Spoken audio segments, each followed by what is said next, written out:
और बड़ी खबर वैशाली से आ रही है, जहां बैंक लूट की योजना विफल हो गई है। लूट का प्लान बनाते हुए 4 अपराधियों को गिरफ्तार कर लिया गया। उत्तराखंड का 1 लाख का इनामी भी गिरफ्तार किया गया है। 2 कट्टा, 2 गोली और 2 किलो चरस बरामद भी इनके पास से हुआ है। हाजीपुर सोनपुर में बैंक लूट की योजना इनकी तरफ से बनाई जा रही थी। हालांकि इस योजना के बनाने के दौरान ही इन्हें पकड़ लिया जाता है। वैशाली के सदर थाना क्षेत्र में इनकी गिरफ्तारी हुई है। और इस खबर पर ज्यादा जानकारी के साथ प्रफुल्ल हमारे संवाददाता जुड़ गए हैं। प्रफुल्ल, क्या जानकारी मिल रही है? क्या इसे लेकर कोई इनपुट पुलिस को मिला था जिसके बाद कार्रवाई हुई है?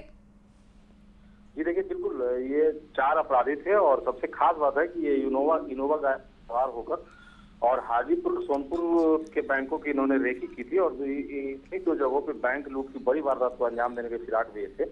और एसटीएफ को इसकी सूचना मिली थी। एसटीएफ ने जिला पुलिस से संपर्क किया और बिहार एसटीएफ और वैशाली पुलिस एसपी जो है वैशाली के जो हरकिशोर राय जी हैं, उनके नेतृत्व में एक टीम गठित की गई और एसटीएफ और वैशाली पुलिस की संयुक्त कार्रवाई में इनको घटना करने से पहले ही इन 4 अपराधियों को गिरफ्तार किया गया है। मैं आपको बता दूं कि इसमें जो एक अपराधी है अविनाश कुमार उर्फ बॉस, उसका नाम है, वो उत्तराखंड में जो पिछले साल शोरूम में लूट हुई थी, करोड़ों की लूट थी, करीब 20 से 25 करोड़ की लूट हुई थी, उस लूट का ये में शामिल था और इस पर उत्तराखंड में प्रफुल्ल, ऐसे में क्या ये ज्यादा अब चिंता का विषय है, क्योंकि अंतर्राज्यीय गिरोह लगता है जो ऐसी घटनाओं को अंजाम दे रहे हैं। अब आपको सिर्फ राज्य के अंदर चोर या लुटेरे हैं उनकी पहचान से काम नहीं चलेगा, अब आपको इनके चेन को तोड़ना होगा क्योंकि ये इंटरकनेक्टेड दिख रहे हैं। बिल्कुल, देखिए ये 4 जो अपराधी हैं उनके बारे में जो पता चला है बात, वो तो सिर्फ बिहार और वैशाली ही नहीं बल्कि देश के बाहर भी ये अपराध करते हैं और इनके ऊपर दूसरे राज्यों में भी मामले दर्ज हैं और इनका आपराधिक इतिहास जो है वो खंगाला जा रहा है।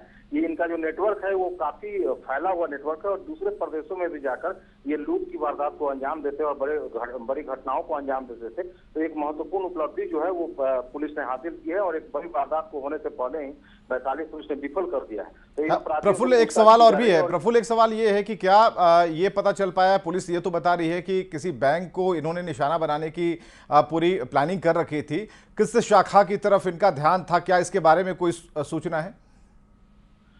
इस बारे में पुलिस को जानकारी इन अपराधियों ने बड़े दी है, लेकिन एसपी ने अभी जो प्रेस कॉन्फ्रेंस जो अभी किया है उसमें उन्होंने इस बात का खुलासा नहीं किया, डिस्क्लोज नहीं किया, लेकिन उन्होंने इतना जरूर कहा है कि एक बड़े बैंक थे इन दोनों जगहों पे और उस बैंक को निशाना बनाना था। जैसा कि मैं बता दूं आपको, पिछले सोनपुर में ही पंजाब नेशनल बैंक को पिछले साल ही अपराधियों ने निशाना बनाया था। 2 होमगार्ड जवान की हत्या कर लूट की बड़ी वारदात को अंजाम दी। तो ये सॉफ्ट टारगेट इस इलाके को ये अपराधी जो थे उन्होंने चिन्हित किया था, उन बैंकों की रेकी की थी। तो इन 2 जगहों पे कहीं किसी बड़ी वारदात को अंजाम देने के फिराक में थे। हालांकि किस बैंक को इन्होंने टारगेट किया था इसका खुलासा एसपी ने नहीं किया है, लेकिन एक बड़ी वारदात को अंजाम देने से पहले वैशाली पुलिस ने विफल कर दिया और एक महत्वपूर्ण उपलब्धि। और ये 4 अपराधी जो हैं वो काफी शातिर अपराधी हैं। इन पर समस्तीपुर से लेकर वैशाली जिले में भी कई थानों में इनके ऊपर संगीन मामले दर्ज हैं। इसके अलावा बिहार के बाहर भी इनके ऊपर कई मामले दर्ज हैं। तो ये एक महत्वपूर्ण उपलब्धि और एक बहुत बड़ी कामयाबी के तौर पर इसे देखा जा रहा है। बहुत बहुत शुक्रिया प्रफुल्ल इस तमाम जानकारी के लिए।